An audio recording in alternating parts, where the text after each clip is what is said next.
নমস্কার সবাইকে। বিথি পাঠশালা ইউটিউব চ্যানেলে সবাইকে অনেক অনেক স্বাগত।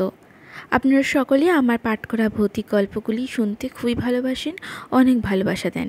সেই জন্য আজকে আরও একটি ভৌতিক গল্প নিয়ে চলে এসেছি আপনাদের কাছে। আজকের গল্প রাহুল মজুমদারের লেখা একটি ভৌতিক গল্প, বিরামপুরের ওয়েটিং রুমে। তবে আজকে গল্প শুরু করার আগে আমার চ্যানেলে যারা নতুন তারা চ্যানেলটিকে অবশ্যই সাবস্ক্রাইব করে ভিডিওগুলিকে লাইক করে দেবেন, ভালো লাগলে বন্ধুদের সঙ্গে শেয়ার করবেন এবং পাশে থাকা বেল আইকনটি অবশ্যই ক্লিক করবেন। শুরু করছি আজকের নিবেদন। 7 ঘন্টা লেটে রাত 10:30টায় ট্রেনটা যখন বিরামপুর স্টেশনে এসে থামল, বৃষ্টি তখন বেশ জোরে পড়ছে। বিরামপুর স্টেশনে প্ল্যাটফর্ম বলতে নিচু কাঁকর বিছানো এক ফালি জমি, রেলিং দিয়ে ঘেরা, দুটো ল্যাম্পপোস্ট, সুত্ত ভাষায় যাকে বলে আলোক স্তম্ভ, তাতে মিটিমিটি করে কেরোসিনের লম্ফ জ্বলছে। এদিকে এখনও ইলেকট্রিক আসেনি। এক দঙ্গল ঝুপসি গাছের মাঝে এক টুকরো স্টেশন ঘর, ঘরের টিনের চাল। ট্রেন এখানে বেশিক্ষণ থামে না। কোনো রকমে ট্রেন থেকে নেমে স্টেশন ঘরের চালাটার দিকে ছুট লাগালো অজয়। শেডের তলায় পৌঁছে রুমাল দিয়ে হাত মাথা মুছতে মুছতে দেখলো আরও দুজন ওরই মতো এসে আশ্রয় নিয়েছে সেখানে। বেশ অবাকও হলো অজয়। বিরামপুর এমন কিছু আহামরি জায়গা নয় যে লোকে এখানে বেড়াতে আসবে। জঙ্গল ছাড়া কিছুই নেই এখানে। এই স্টেশন ঘরটুকু বাদ দিলেই এ জায়গাটাও জঙ্গলই। নেহাত বন বিভাগে চাকরি করে, জঙ্গলে থাকাই ওর কাজ, তাই বাধ্য হয়ে এখানে পড়ে আছে অজয়। স্টেশন থেকে 7 কিলোমিটার জঙ্গল ঠেঙিয়ে তবে পৌঁছতে হয় ওর আস্থানায়। বেলাবেলি এসে পৌঁছলে জোরে পা চালিয়ে চলার চেষ্টা করা যেত। এখনই গভীর রাত্রে এই বৃষ্টির মধ্যে অজয় আর যাই হোক পাগল নয়। এহেন পাণ্ডব বর্জিত জায়গায় দুজন আগন্তুক। কৌতূহল হলো অজয়ের, কিন্তু কোনো প্রশ্ন করার আগেই সবুজ লণ্ঠনটা দোলাতে দোলাতে রামভরসে এসে হাজির। আর এই একই ছাতার তলায় স্টেশন মাস্টার তিওয়ারিজিও। অজয়কে দেখেই তিওয়ারিজি একগাল হেসে বললেন, কি বোসবাবু, দেখলেন তো আমাদের রেল কোম্পানির এফিসিয়েন্সি কেমন আপনাকে আপনার ডেস্টিনেশনে পৌঁছে দিল। রাগ করবে কি? অজয় হেসে ফেলল। আসলে তিওয়ারিজির উপর রাগ করার চেষ্টাই বোকামি। ভদ্রলোক সমস্ত রকম দুঃখ কষ্টকে যেন দূরে যা বলে তাড়িয়ে দিয়ে বসে আছেন। বাড়ি ঘর পরিবার পরিজন ছেড়ে এই পাণ্ডব বর্জিত জায়গায় পড়ে আছেন, অথচ কোনো অভিযোগ নেই। হাসি মুখে ডিউটি করে যান, দেখা হলেই হাসি ঠাট্টা করেন, যেন কত আনন্দে আছেন। অজয় বলল, কিন্তু তিওয়ারিজি, এখন সারা রাত কাটাবো কোথায়? আপনার স্টেশন ঘরে তো আপনার আর রামভরসেরই জায়গা হয় না।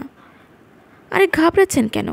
আর বন্দোবস্ত তার কি ভীম রেল কোম্পানি করে রেখেছে? তিওয়ারিজি হাসতে হাসতে বললেন, আসুন আপনাদের দিয়েই বিরামপুর স্টেশনের ওয়েটিং রুমের ওপেনিং হয়ে যাক। ওয়েটিং রুম বিরামপুর স্টেশনে? অজয় বুঝতে পারল না তিওয়ারিজি ঠাট্টা করছেন কিনা।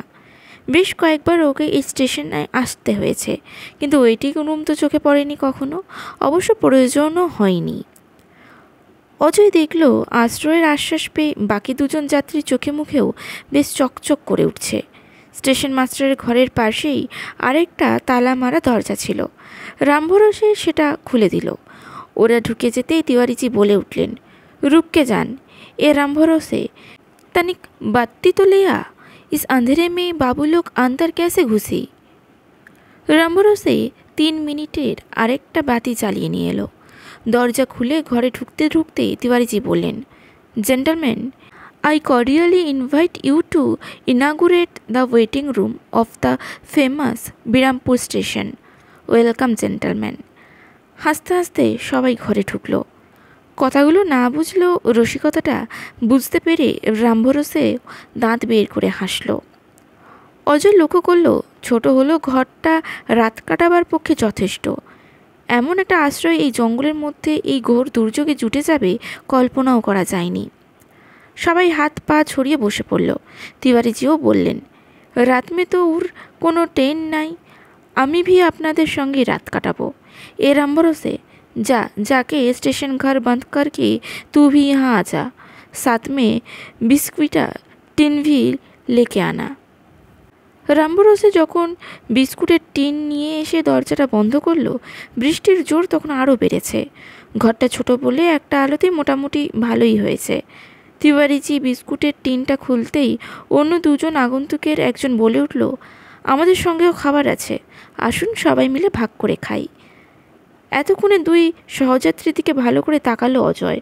দুজনই অল্প বয়সী, বড়জোর 22-23 বছর হবে। একজন রোগা ফর্সা, অন্যজন রোগা তবে গায়ের রংটা চাপা, চোখে চশমা।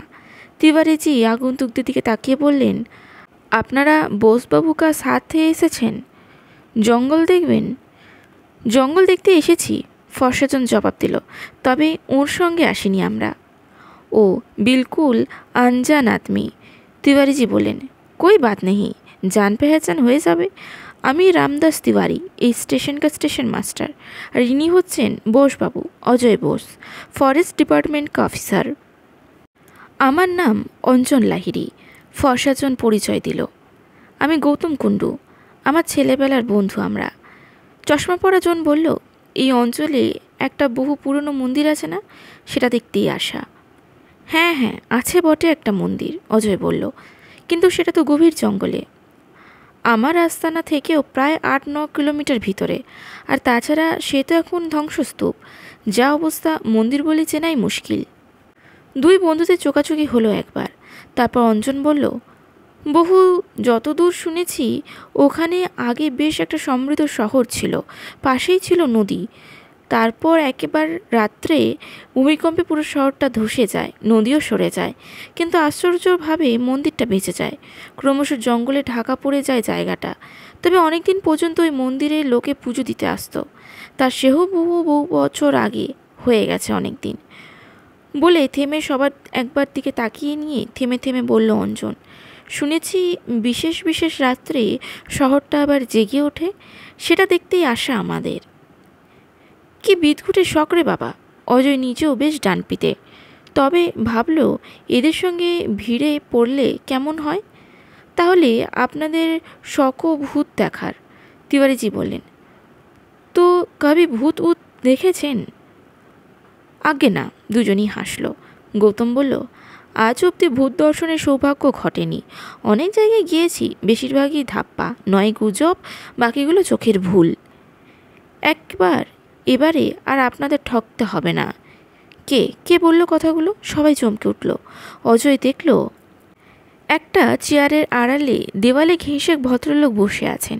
ছোট্টখাট্ট চেহারা, খুব সাধারণ পোশাক, মুখটাও মনে রাখার মতন নয়। কিন্তু ভদ্রলোক এলেন কোত্থেকে? নাকি প্রথম থেকেই ছিলেন? তা যাই হবে, অজয় ভাবল। আধো অন্ধকারে বুঝতে পারেননি। দুজন নয়, 3 জন ছিল ওর পাশে। আপ কন? তিওয়ারিজির গলার সন্দেহ সুর। আমি জীবন দত্ত। আপনি বলছেন আমরা এখানে ভূত দেখতে পাবো? গৌতম অবিশ্বাসী গলায় বলল, পাবে। আপনি কি করে এত শিওর হচ্ছেন? ভুরু কুচকে প্রশ্ন করল অজয়। আপনি গিয়েছেন ওখানে, দেখেছেন ভূত? আগে হ্যাঁ, ঘাড় নাড়লেন ভদ্রলোক। গিয়েছিলাম বছর 5 আগে, ওদের দেখতেও পেয়েছিলাম, কিন্তু সে এই একবারই, এক মুহূর্তের জন্য। কেন? এক মুহূর্তের জন্য কেন? অঞ্জনের গলায় কৌতূহল আর উত্তেজনা ফেটে পড়ছে।